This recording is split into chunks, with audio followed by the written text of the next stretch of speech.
David, chéri, tu peux m'apporter un peu d'eau. La voix d'Isabella résonna dans la cuisine de notre manoir de Beverly Hills, claire et mélodieuse, comme si elle m'avait parlé tous les jours depuis 2 ans et demi. J'étais dos à elle, en train de préparer le dîner, et mes mains se figèrent sur la cuillère en bois. Mon cœur se mit à battre si fort que je crus que j'allais avoir une crise cardiaque sur place. Isabella, ma femme milliardaire, venait de me parler pour la première fois depuis notre première rencontre. La même femme qui, 2 ans et demi plus tôt, avait complètement perdu la voix à cause d'un traumatisme psychologique grave après la mort soudaine de son père. La même femme qui ne communiquait avec moi que par des gestes, des notes écrites et une application de messagerie sur son téléphone portable. La même femme qui était enceinte de 6 mois de notre premier enfant. Je me suis retourné lentement, toujours la cuillère à la main, et j'ai regardé Isabella assise à la table à manger en marbre italien qui avait coûté plus cher que mon ancienne maison. Elle feuilletait tranquillement un magazine de décoration, ses cheveux blonds platine parfaitement coiffés, vêtue d'une robe de créateur qui soulignait son ventre arrondi. Comme si de rien n'était. Comme si elle n'avait pas brisé 2 ans et demi de silence total. « Isa » murmurai-je, ma propre voix me semblant étrange et lointaine. Elle leva les yeux du magazine, ses yeux bleus glaciers qui m'avaient hypnotisé le jour où nous nous étions rencontrés, et sourit. Un sourire désinvolte, serein. Puis, comme si quelqu'un avait appuyé sur un bouton d'arrêt, son expression changea complètement. Ses yeux s'écarquillèrent, ses mains se précipitèrent pour couvrir sa bouche, et je vis la panique véritable traverser son visage. Je m'appelle David Martinez et, à 35 ans, je viens de découvrir que toute ma vie des 2 dernières années n'était qu'un mensonge élaboré. Mais alors qu'Isabella paniquait, feignant d'être choquée par elle-même, j'ai ressenti quelque chose de très différent de ce qu'elle attendait. Pas de choc, pas de confusion. Du soulagement. Parce que finalement, les pièces du puzzle s'assemblaient. Les petits détails qui n'avaient jamais eu de sens. Les incohérences que j'avais remarquées mais ignorées par amour. Les moments où j'aurais juré avoir vu ses lèvres bouger alors qu'elle pensait que je ne la regardais pas. J'étais simple comptable dans une famille de classe moyenne de Phoenix lorsque j'ai rencontré Isabella Whitmore dans le bureau de son avocat à Los Angeles. J'étais là pour auditer les finances de l'une des plus petites entreprises de la famille Whitmore, un empire technologique et immobilier valant plus de 3 milliards de dollars. Isabella avait 28 ans, elle venait d'hériter du contrôle de l'entreprise après le décès de son père, et elle était incapable de prononcer un seul mot. Le traumatisme avait été si grave, m'ont expliqué ses médecins, que ses cordes vocales s'étaient tout simplement déconnectées. Il n'y avait aucun dommage physique, mais psychologiquement, elle était bloquée. Cela pourrait prendre des années pour qu'elle se rétablisse, si tant est que cela arrive un jour. Je suis tombé amoureux d'elle dans le silence. De cette élégante fragilité, de la façon dont elle écrivait de petites remarques amusantes sur des serviettes pendant nos premiers repas ensemble. De la patience dont elle faisait preuve à mon égard pendant que j'apprenais à communiquer sans parole. 6 mois plus tard, nous nous sommes mariés lors d'une cérémonie intime où elle a prononcé ses vœux en langue des signes, traduit par un interprète, tandis que les larmes coulaient sur mon visage. Maintenant, en la regardant faire semblant d'être traumatisée d'avoir parlé pour la première fois depuis des années, je me suis rendu compte que toutes ces larmes avaient été versées en vain. « David », a-t-elle rapidement écrit dans son carnet, les mains tremblantes de manière théâtrale. Je ne sais pas ce qui s'est passé. Les mots sont simplement sortis. Je suis tellement confuse. Mais ses mains ne tremblaient pas vraiment. Et ses yeux calculaient, observant attentivement ma réaction. C'est alors que j'ai compris la terrible vérité. Isabella Whitmore n'avait jamais perdu la voix. Et si vous aimez cette histoire de trahison et de découverte, n'oubliez pas de vous abonner à la chaîne pour découvrir comment cette révélation choquante a déclenché l'une des vengeances les plus élaborées que vous ayez jamais entendues. Car tandis qu'elle pensait que je digérais son rétablissement miraculeux, je me souvenais en fait de toutes les fois où je l'avais presque surprise en train de chuchoter au téléphone alors qu'elle pensait que je dormais. Au cours des 48 heures qui ont suivi, pendant qu'Isabella continuait à jouer la comédie de son rétablissement miraculeux, j'ai repassé mentalement chaque moment suspect des 2 dernières années et demie. La première incohérence s'était produite seulement 3 semaines après notre mariage. Nous étions dans la maison de plage des Whitmore à Malibu, et je m'étais réveillé au milieu de la nuit pour aller aux toilettes. En passant par le salon, j'avais entendu Isabella parler au téléphone sur la terrasse. « Non, maman, pas encore », avait-elle chuchoté. « Je dois gagner du temps. David n'a pas encore signé les papiers de la fondation. » À l'époque, je m'étais convaincu que j'avais rêvé. Isabella dormait profondément lorsque je suis retourné me coucher, son téléphone portable en charge sur la table de chevet. Mais maintenant, assis dans mon bureau à domicile pendant qu'elle se reposait, à l'étage, les détails se multipliaient comme une infection. Le docteur Harrison Melbourne, le célèbre spécialiste des traumatismes psychologiques qui traitait Isabella, me rencontrait toujours seul pour discuter de ses progrès. Je ne me suis jamais demandé pourquoi un médecin ne voulait pas examiner sa patiente pendant nos consultations. Le traumatisme d'Isabella est extrêmement délicat, expliquait-il de sa voix grave et réconfortante. Toute pression pour qu'elle retrouve la parole peut provoquer un recul dévastateur. Vous devez être patient, David. Parfois, l'amour silencieux guérit mieux que 1000 mots. Quelle brillante manipulation! Ils ont transformé ma compassion en une arme contre moi-même. Isabella Whitmore n'était pas seulement une héritière milliardaire traumatisée. C'était une prédatrice sociale qui avait identifié en moi la proie parfaite. Un homme de classe moyenne, honnête, travailleur, qui serait honoré de protéger une femme vulnérable. Au cours des 6 premiers mois de notre mariage, Isabella m'a subtilement convaincu de quitter mon emploi de comptable indépendant à Phoenix pour déménager à Los Angeles et l'aider à gérer les aspects financiers de l'empire familial.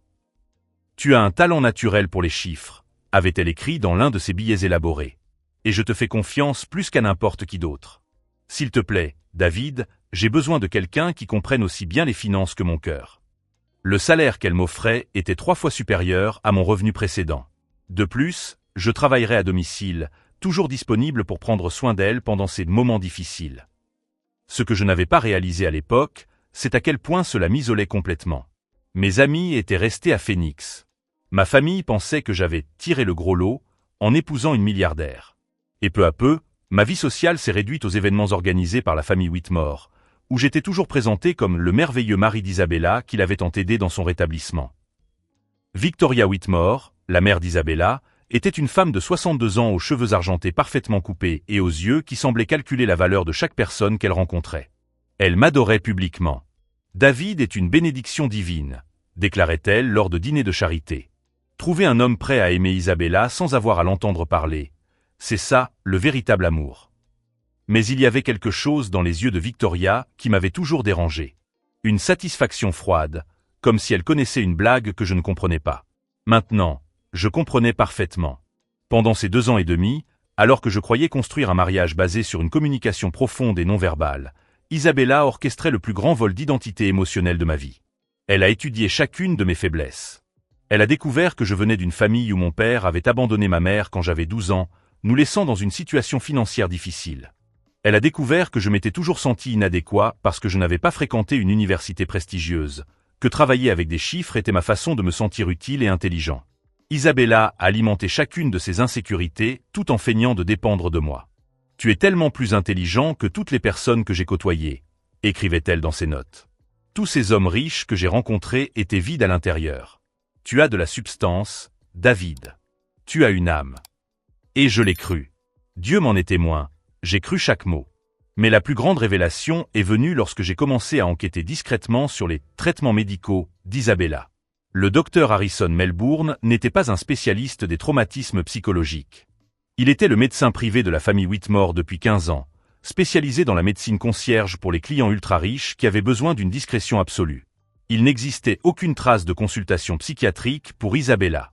Aucun historique de thérapie orthophonique, aucune tentative de traitement pour son prétendu mutisme psychologique. Car il n'y avait jamais eu de mutisme à traiter. La mort du patriarche William Whitmore avait été soudaine, mais pas traumatisante dans le sens où on me l'avait raconté.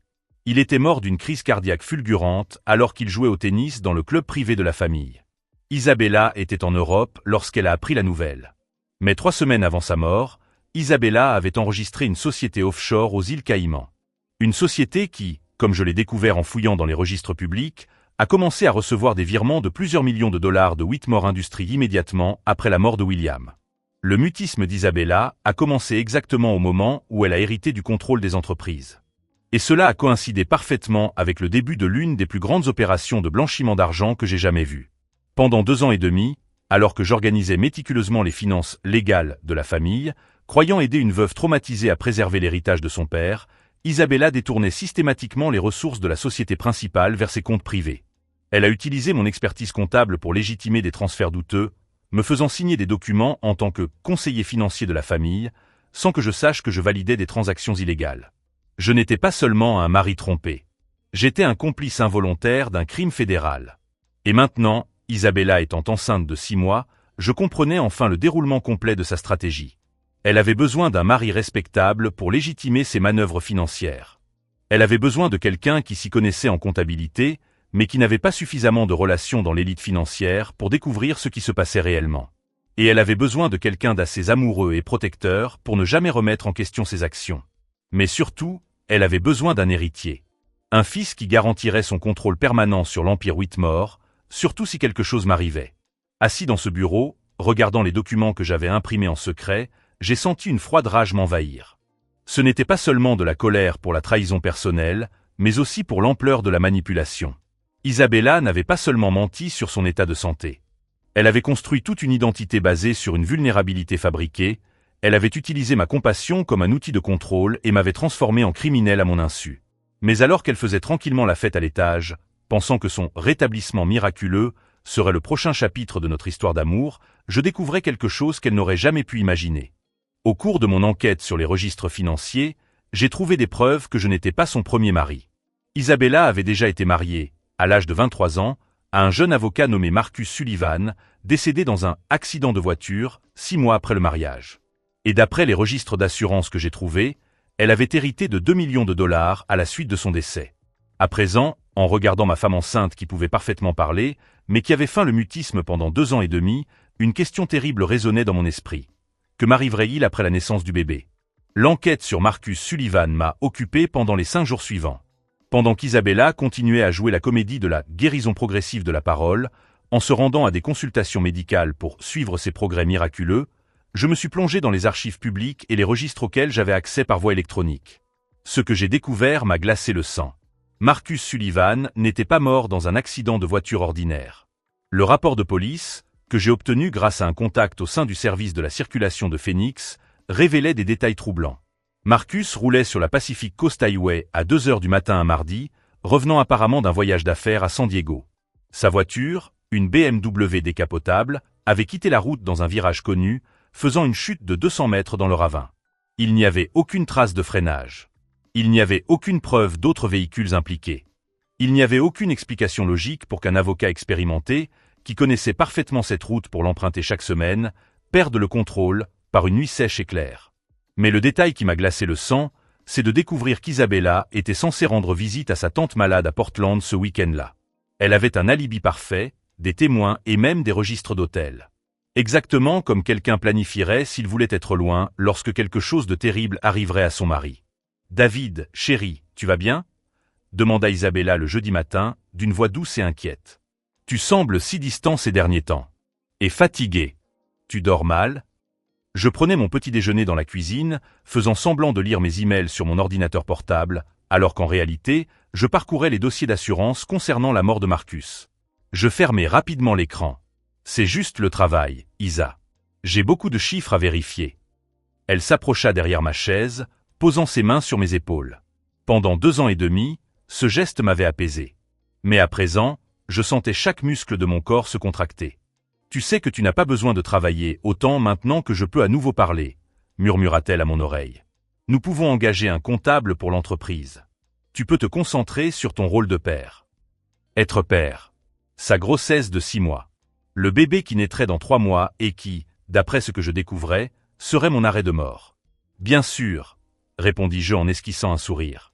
Nous en discuterons après la naissance du bébé. Mais ses mains restèrent sur mes épaules une seconde de plus. Et lorsque je me tournai pour la regarder, il y avait quelque chose de différent dans ses yeux. Une froideur qu'elle ne parvint pas à dissimuler complètement. Isabella Whitmore avait compris que j'étais en train d'enquêter sur quelque chose. Cet après-midi-là, j'ai appelé Jake Morrison, mon meilleur ami depuis l'université et désormais détective privé à Phoenix. Jake était l'une des rares personnes de mon passé qui n'avait pas été complètement coupée de ma vie après mon mariage. David, mec, ça fait des mois qu'on ne s'est pas parlé. Comment ça va au paradis des milliardaires? Jake, j'ai besoin de ton aide. Et j'ai besoin que tu sois discret. Le ton de ma voix a dû immédiatement l'alerter. Que se passe-t-il? J'ai retrouvé Jake dans un café de Santa Monica le jour même, loin de Beverly Hills, loin de tout endroit où Isabella aurait pu avoir des yeux et des oreilles. Je lui ai tout raconté, la comédie du mutisme, les magouilles financières, Marcus Sullivan. Jake m'a écouté sans m'interrompre, prenant parfois des notes dans un petit carnet. Quand j'ai eu fini, il est resté silencieux pendant une longue minute. « David, a-t-il fini par dire, vous me dites que vous pensez que votre femme milliardaire a assassiné son premier mari et que vous pourriez être le prochain? Je sais ce que cela peut laisser penser, Mais cela laisse penser qu'il s'agit d'une femme extrêmement dangereuse, qui dispose de ressources illimitées et n'hésite pas à éliminer les obstacles. Jake a fermé son carnet. La question est, que voulez-vous faire à ce sujet? C'était la question qui me hantait depuis 5 jours. Que pouvais-je faire? Isabella contrôlait toute notre vie financière.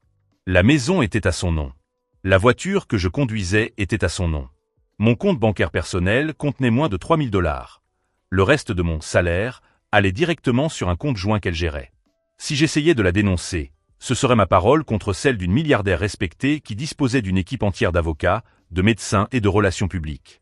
Qui croirait que la pauvre héritière traumatisée était en réalité une meurtrière manipulatrice? J'ai besoin de preuves, ai-je finalement dit. Des preuves qu'elle ne peut pas réfuter ou expliquer.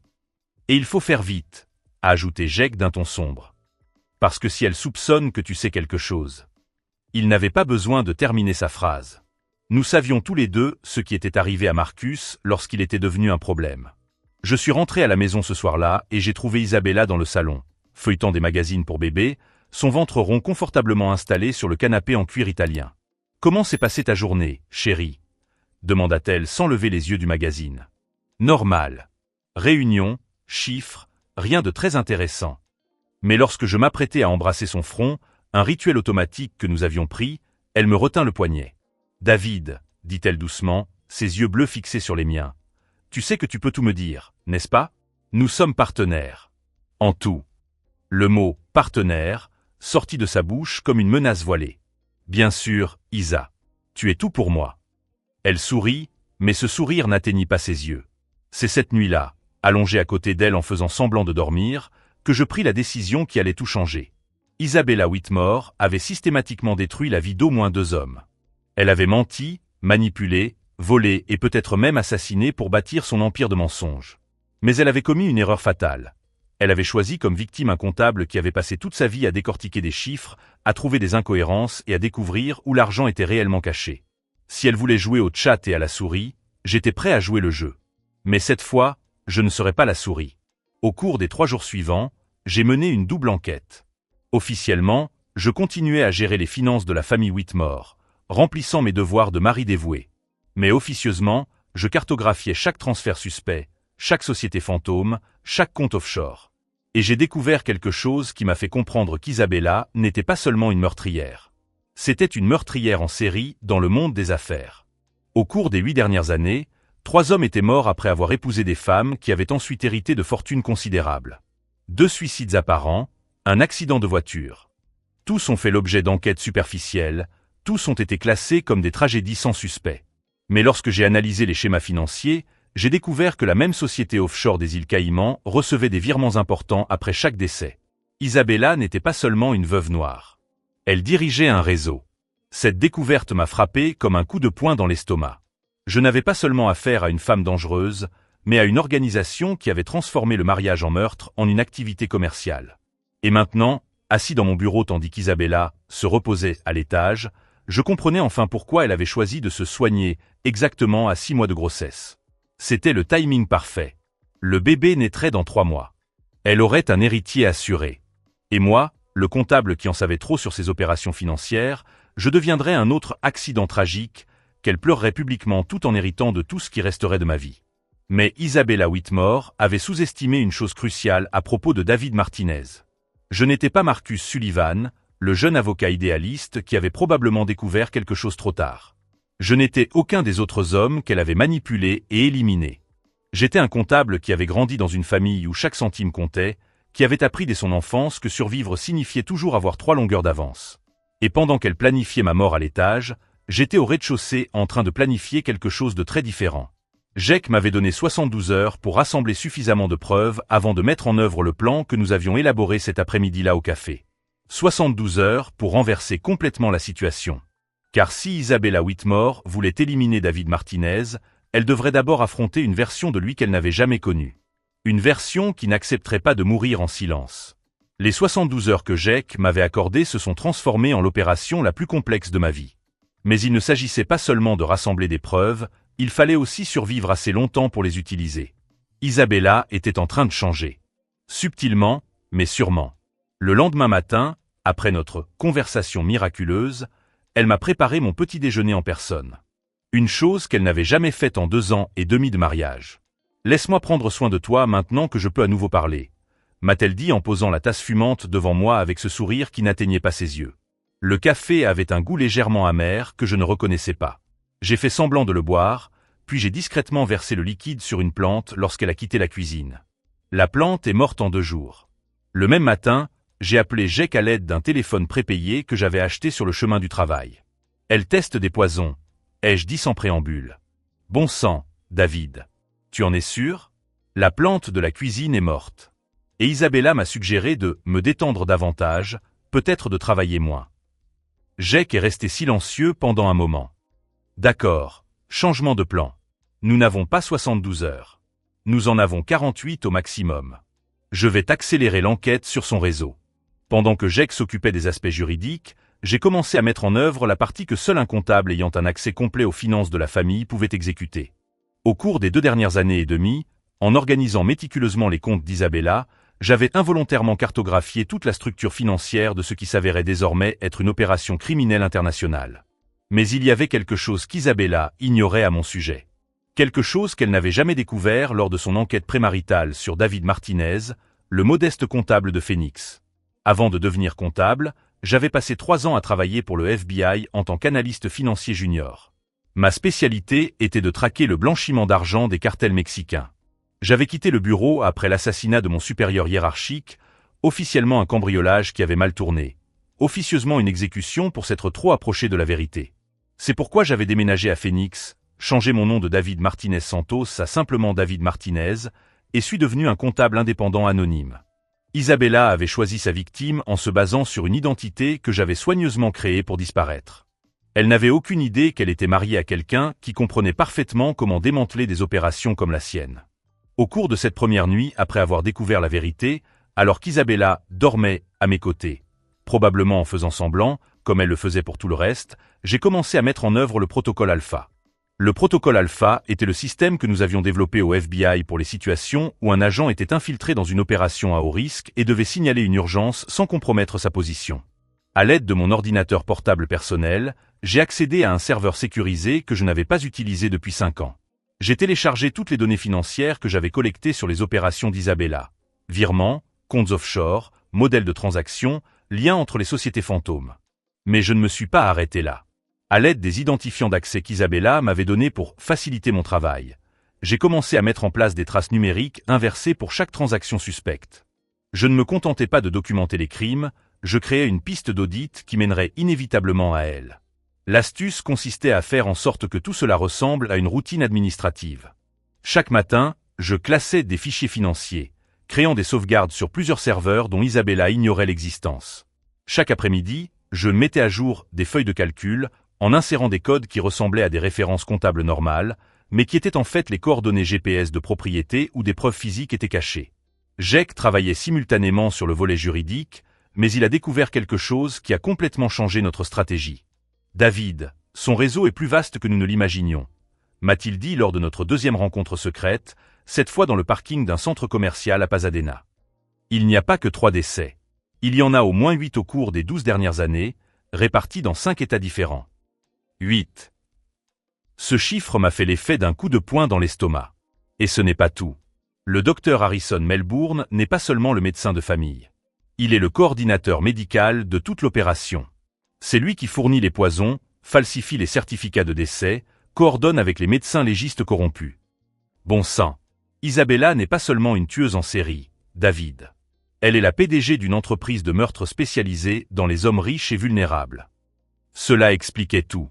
La précision avec laquelle elle m'avait étudié, les recherches détaillées sur ma situation financière et émotionnelle, la façon dont chaque aspect de notre relation avait été calculé pour maximiser ma dépendance. Quelle est la prochaine étape ? Demandai-je.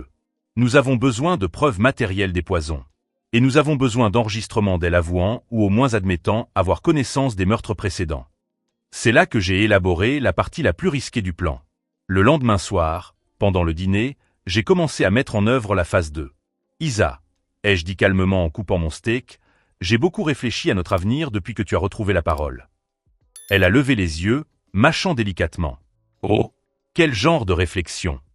Je veux être un meilleur père que le mien. Cela signifie être honnête avec notre famille. J'ai fait une pause stratégique. À propos de tout. Un flash presque imperceptible de tension a traversé son visage. Que veux-tu dire par là? Je veux dire que s'il y a quelque chose dans notre passé que notre fils devrait savoir quand il grandira, je préfère que tu me le dises maintenant, pour que nous puissions y faire face ensemble. Isabella posa lentement sa fourchette sur son assiette.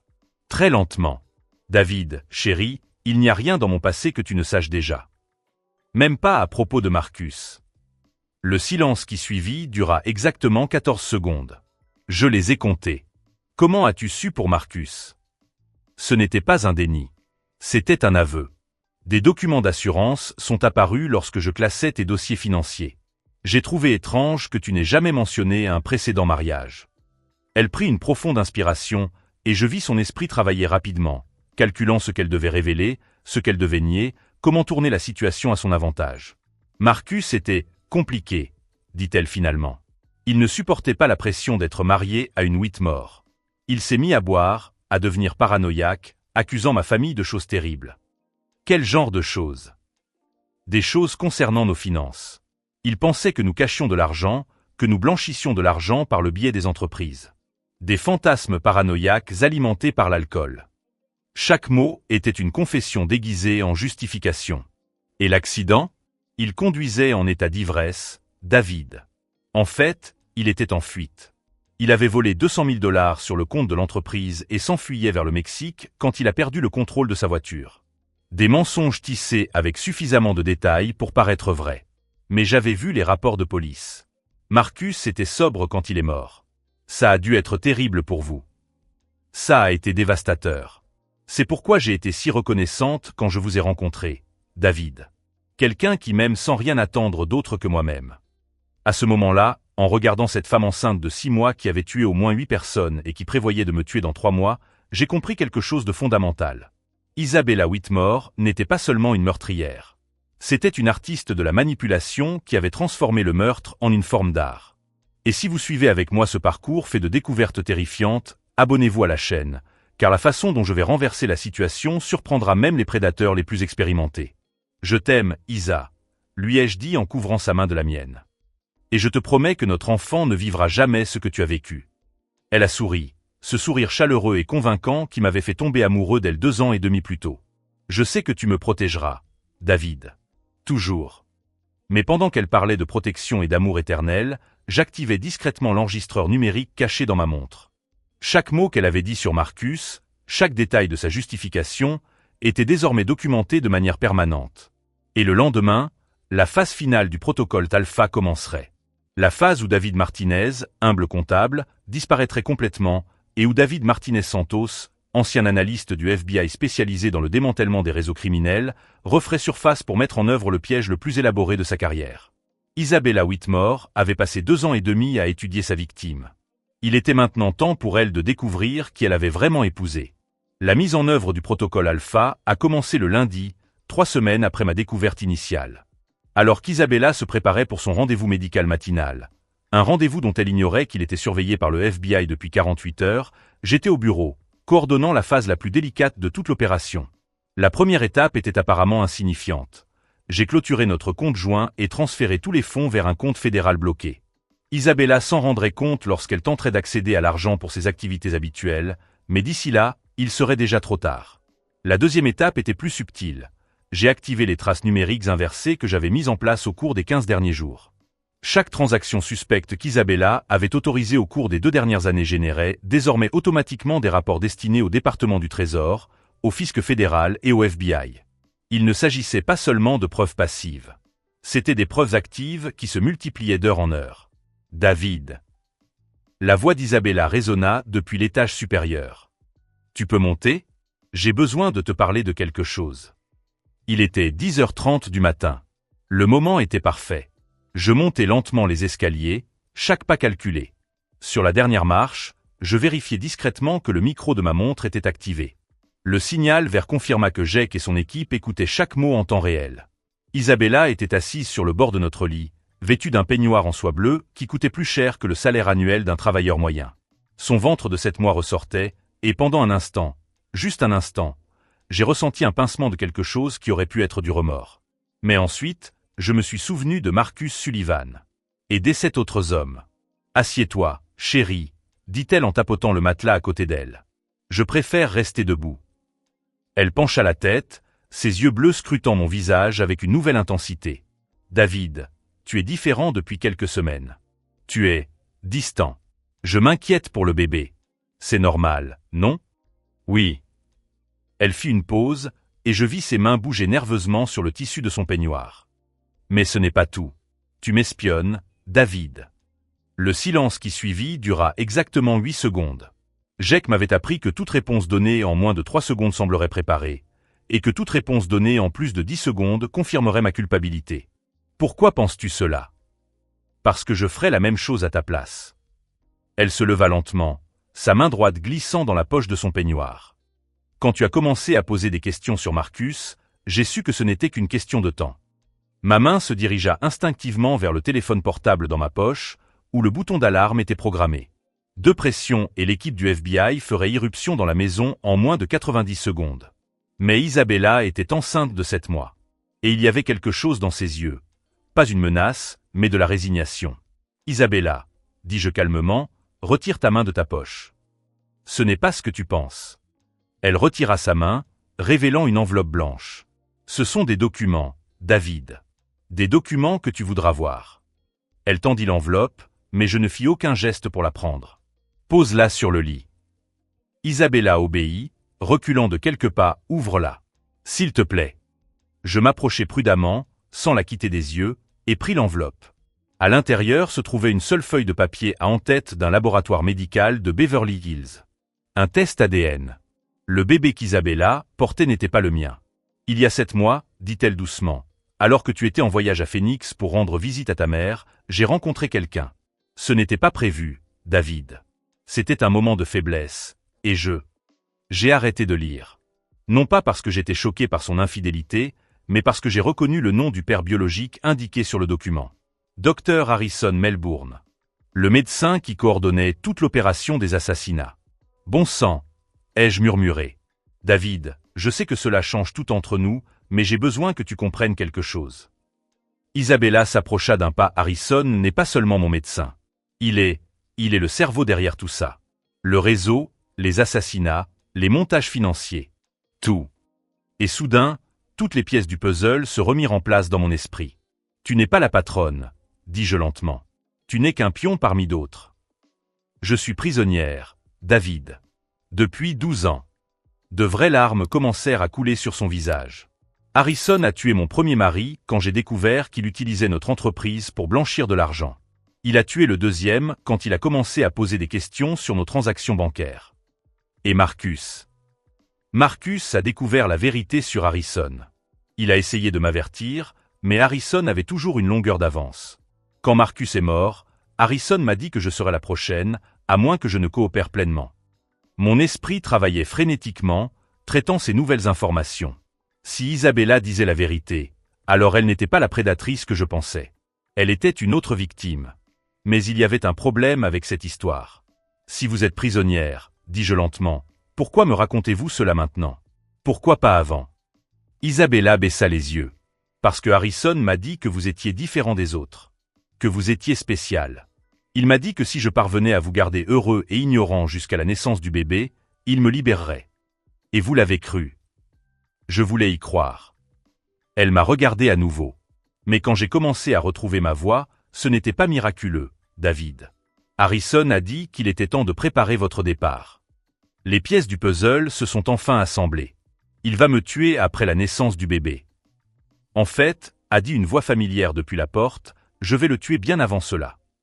Le docteur Harrison Melbourne se tenait à l'entrée de la chambre, vêtu de son costume impeccable, tenant une seringue que je reconnus comme étant celle qui avait tué la plante de la cuisine. Bonjour, David. Isabella m'a dit que vous posiez beaucoup de questions. Des questions dangereuses. Ma main se précipita vers mon téléphone portable, mais Harrison fut plus rapide. D'un seul mouvement précis, il pressa la seringue contre ma gorge. Pas de mouvement brusque. Cette seringue contient du succinylcholine. Une mort rapide et apparemment naturelle. Les médecins légistes diront que c'est une crise cardiaque. Mais pendant qu'Harrison expliquait ma mort imminente, quelque chose qu'il ne pouvait pas voir se passait derrière lui. Isabella s'était discrètement positionnée près de la table de chevet. Et dans sa main droite, elle tenait désormais le pistolet calibre 22 que je gardais caché dans le tiroir. « Harrison », dit-elle doucement. Il se retourna, la seringue toujours appuyée contre mon cou, et ses yeux s'écarquillèrent lorsqu'il vit l'arme. « Isabella, ma chérie, tu ne sais pas t'en servir. Mon père m'a appris quand j'avais 12 ans. » Sa voix était parfaitement calme. Il disait qu'une femme devait toujours savoir se défendre. « Tu ne vas pas me tirer dessus. Je suis le père de ton enfant. »« Non, » dit Isabella, et je vis quelque chose de nouveau dans ses yeux. Quelque chose que je n'avais jamais vu auparavant, une détermination sincère. « Tu es un monstre qui a détruit ma vie et tué des innocents. Et je ne te laisserai pas toucher David. » Ce qui s'est passé ensuite a duré moins de 3 secondes, mais m'a semblé une éternité. Harrison a compris qu'Isabella était sérieuse et a essayé de m'injecter la seringue dans le cou. J'ai réussi à l'esquiver partiellement, l'aiguille égratignant ma peau au lieu de pénétrer dans la veine. Isabella a tiré. Le bruit du coup de feu a résonné dans la pièce comme un coup de tonnerre. Harrison est tombé, la seringue roulant sur le parquet. Et c'est à ce moment-là que j'ai entendu le plus beau son de ma vie, des sirènes qui approchaient.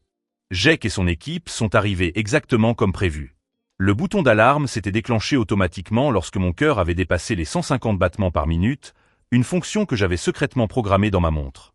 Pendant que les ambulanciers s'occupaient de Harrison, qui était vivant mais gravement blessé, et qu'Isabella faisait sa déposition aux agents fédéraux, j'ai enfin compris toute la vérité. Isabella Whitmore n'avait jamais été une tueuse en série. Elle avait été une victime qui avait feint le mutisme pendant 2 ans et demi pour survivre à l'homme qui contrôlait sa vie par des menaces et des meurtres. Et le bébé qu'elle portait n'était pas le mien. Mais pourtant, en la regardant raconter aux agents 12 années de manipulation et de terreur psychologique, j'ai réalisé quelque chose d'étonnant. Je m'en fichais. Car la femme qui venait de tout risquer pour sauver ma vie n'était pas la prédatrice froide que j'avais imaginée. C'était une survivante qui avait trouvé le courage au moment le plus crucial. Et tandis que Harrison était emmené sur une civière, criant des menaces incohérentes sur des empires qui s'effondreraient sans lui, Isabella s'est approchée de moi. « David », m'a-t-elle dit doucement, « il y a quelque chose que je dois te dire. Quelque chose qui changera tout ce que tu penses de notre histoire. Quand tu es rentré à la maison le premier soir après notre consultation médicale, m'a dit Isabella pendant que les agents finissaient de recueillir des preuves, je savais déjà qu'Harrison prévoyait de te tuer dans 3 semaines. J'ai senti mon estomac se nouer. Comment ça? Il m'a montré le planning détaillé. Après la naissance du bébé, tu aurais un accident de voiture en rentrant de l'hôpital. Je serais la veuve dévastée, j'hériterais de tes assurances vie, et son bébé grandirait en croyant que tu étais son père. Jake s'est approché, toujours muni de son magnétophone. Isabella, tu es en train de dire que tu étais au courant des plans d'assassinat 3 semaines à l'avance. Je n'étais pas seulement au courant. Je les ai sabotés. Elle m'a regardé droit dans les yeux. David, tu penses que retrouver ma voix était un accident? C'était une stratégie. Harrison voulait que je commence à parler pour que cela semble plus naturel quand tu mourrais. Une épouse en deuil qui a finalement trouvé la force de parler à nouveau. Mais tu m'as parlé avant la date prévue. Volontairement. Je savais que tu mènerais l'enquête, que tu découvriras les incohérences. Tu es trop intelligent pour ne pas les remarquer. Elle me toucha la main. J'avais besoin que tu découvres la vérité sur Harrison avant qu'il ne soit trop tard. Cette révélation m'a frappé comme un tsunami. Tu as orchestré ma découverte de la vérité. Chaque document que tu as trouvé, chaque incohérence que tu as remarquée, j'ai délibérément laissé tous ces indices. Même le test ADN du bébé. Jake l'interrompit. Attends. Le bébé n'est pas celui du docteur Melbourne?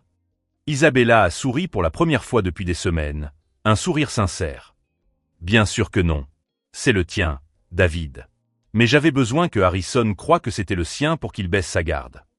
6 mois plus tard, assis dans le tribunal fédéral alors que Harrison Melbourne était condamné à la prison à vie pour 8 meurtres, j'ai enfin compris l'ampleur de ce qu'Isabella avait dû affronter.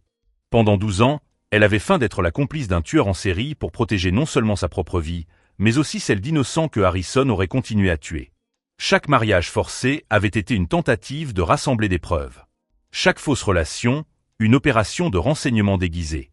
Isabella Whitmore n'était pas une veuve noire. C'était une agente infiltrée qui avait sacrifié plus d'une décennie de sa vie pour démanteler un réseau criminel.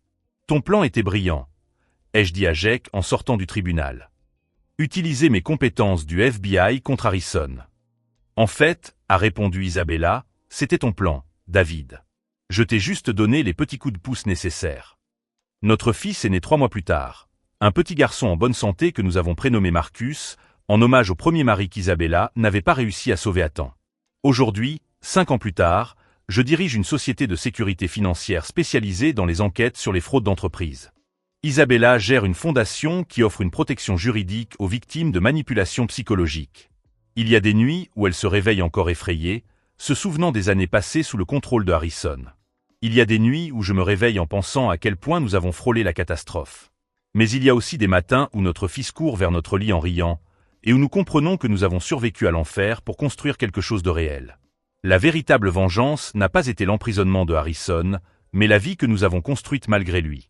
Si cette histoire de courage et de survie vous a touché, abonnez-vous à la chaîne pour découvrir d'autres histoires de personnes qui ont trouvé la force quand tout semblait perdu. Car parfois, les vrais héros sont ceux qui font semblant d'être des victimes jusqu'à ce qu'ils soient prêts à devenir des sauveurs.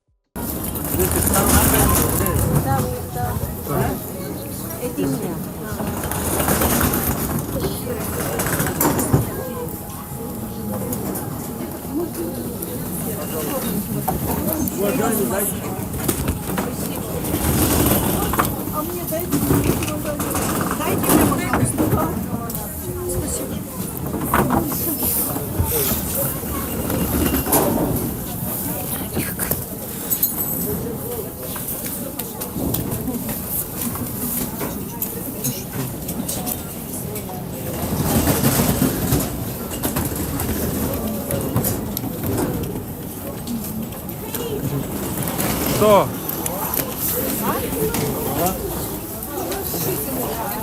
Где ты его взял? Мишка все проворонил. А где он его взял? Не там. Рюкзак великий такой.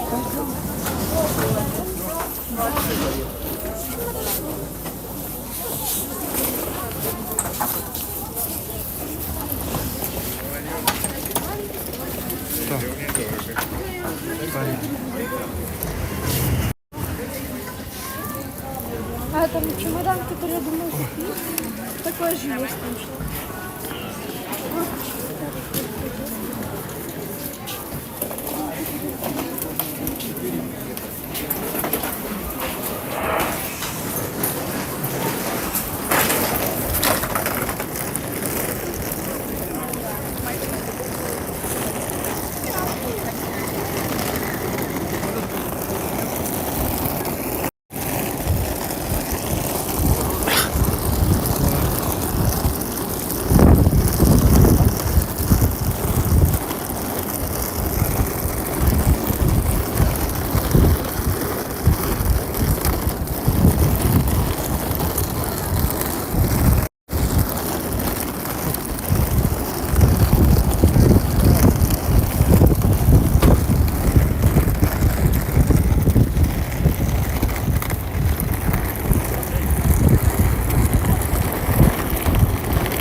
Пить будешь сейчас и нет? Да нет. Когда дома.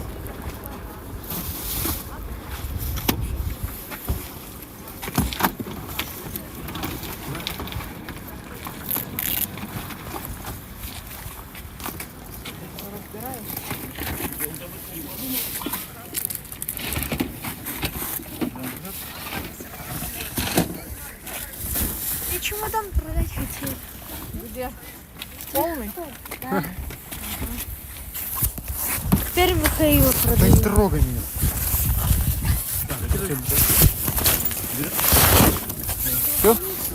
Да, там клубника едет. А, ну ничего страшного.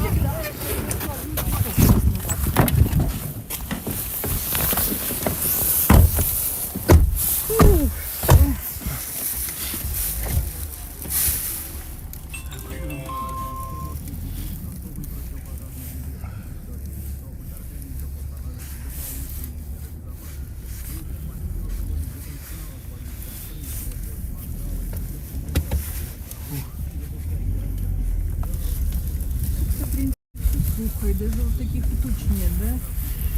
Слушай, да, вот утром дождя не было, так мухи летали маленько, слегка. Когда вчера еще снег у вас был, да? Сегодня утром. Вчера, конечно, за ночь-то там налетел не только снегу, там